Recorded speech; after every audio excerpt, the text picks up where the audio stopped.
Ketika kita belajar fonologi di tingkat dasar, kita sering diajarkan bahwa fonem adalah unit bunyi terkecil yang membedakan makna, tetapi pada level pascasarjana, pertanyaannya berubah.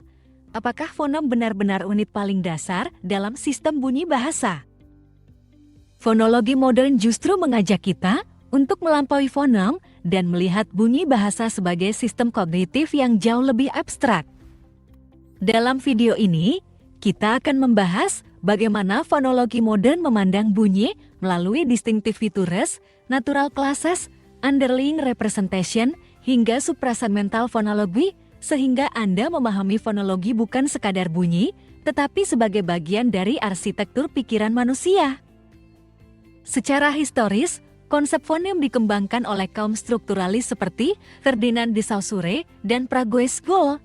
Fonem dipandang sebagai unit abstrak terkecil yang membedakan makna, namun fonologi generatif menunjukkan bahwa fonem bukanlah atom yang tak terbagi. Dalam pendekatan ini, fonem dipahami sebagai bundle of distinctive features, yaitu sekumpulan fitur biner seperti plus voice, kontinuan, atau plus nasal. Tokoh seperti Roman Jakobson dan kemudian Chomsky dan Hall dalam The Sound Pattern of English menegaskan bahwa fitur-fitur inilah unit dasar dalam sistem fonologi mental. Artinya, otak penutur tidak menyimpan P atau B sebagai simbol utuh, melainkan sebagai kombinasi fitur yang dapat dimanipulasi oleh aturan fonologis. Pendekatan berbasis fitur membawa kita pada konsep natural class atau kelas alamiah. Aturan fonologi tidak bekerja pada bunyi secara individual, tetapi pada kelompok bunyi yang memiliki fitur bersama. Contohnya dalam bahasa Inggris, bunyi P, K, dan T mengalami aspirasi di awal suku kata bertekanan. Kita tidak memerlukan 3 aturan terpisah. 1 aturan saja cukup karena ketiganya membentuk natural class dengan fitur negative voice, negative constituent. Ini menunjukkan bahwa sistem fonologi bersifat ekonomis, sistematis, dan prediktif, bukan sekadar kumpulan aturan acak. Konsep kunci lain dalam fonologi lanjut adalah pembedaan antara underlying representation DUR dan surface representation SR.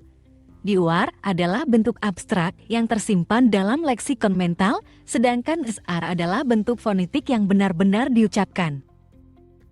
Perubahan dari UR ke SR terjadi melalui aturan fonologis, misalnya electric dan electricity. Dalam representasi mental, akar katanya stabil dengan fonem K. Namun, ketika sufiks city ditambahkan, aturan filar softening mengubah K menjadi S. Tanpa konsep UR, perubahan ini tampak acak. Dengan fonologi generatif, perubahan tersebut menjadi sistematis dan dapat dijelaskan.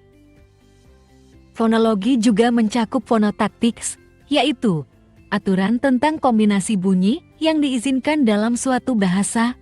Pengetahuan ini bersifat implisit.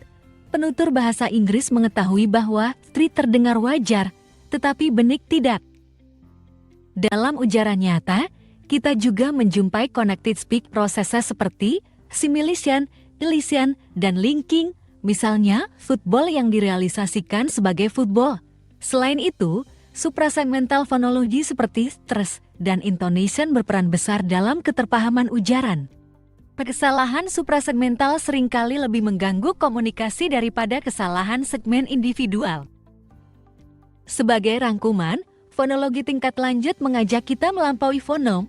Bunyi bahasa dipahami sebagai representasi mental, tersusun dari fitur, diatur oleh aturan dan batasan, serta beroperasi pada berbagai level dari segmen hingga suprasegmental.